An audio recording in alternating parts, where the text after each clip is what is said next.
we explain why the Varroa mite is a major problem for honeybee colonies. This is Amanda. She loves honey. This is why bees are important to her. More and more often in the media, she hears stories about bees dying. Modern agriculture and pesticides are often blamed for this.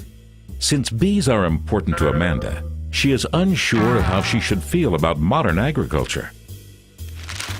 And this is Peter. He is a farmer. Amanda wants to learn more from him about who is responsible for the bees dying. But Peter uses sustainable farming practices and uses pesticides that strictly comply with the regulations on bee protection. Peter has fruit trees and grows oilseed rape as well as flowering cover crops. He isn't harming bees with his use of pesticides. He is certain of that. He knows that bee pollination helps him achieve better harvests. But that doesn't convince Amanda. Peter has an idea. He asks his neighbor Martin for help. He is a beekeeper and loves to place his bee colonies in Peter's fields. Martin's beekeeping is flawless. He is well trained in beekeeping practices and keeps his bees healthy.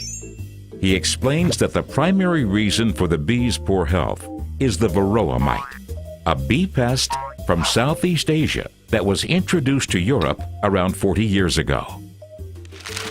The Varroa mite feeds on the blood of bees and in doing so transmits diseases. There are more than 15 million bee colonies in Europe, and this number has remained stable over the last decade. But unfortunately, according to the European Reference Laboratory for Bee Health, up to 3 million colonies die each year due to these transmitted diseases and have to be replaced.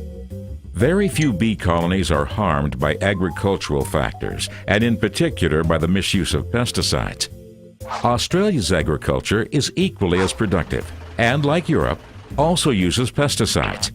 However, there are no significant problems with bee health there. Why is that? In Australia, there are no Varroa mites because strict quarantine regulations prevent migration of the pest. In Europe, the percentage of bee losses is as high in farmland as it is in mountain meadows. The reason for this is not the type of agricultural cultivation, but predominantly the Varroa mite. The question is, can the Varroa mite be kept in check?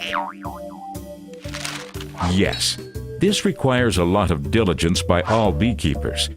They control the Varroa mite in various ways, including the use of organic products and synthetic medications to manage the Varroa, and must find the right balance of use. Nevertheless, a good result is not always guaranteed, because things like the weather, timing, and consistent use of the treatment all play a role. Beekeeping requires a great deal of know-how to keep the bees healthy. Aha! Amanda now realizes that the health of bees is affected by various factors and that agricultural practices are generally not the cause. To sustain healthy bees, good beekeeping practices and the right Varroa management are important. Amanda thanks Peter for the good discussion.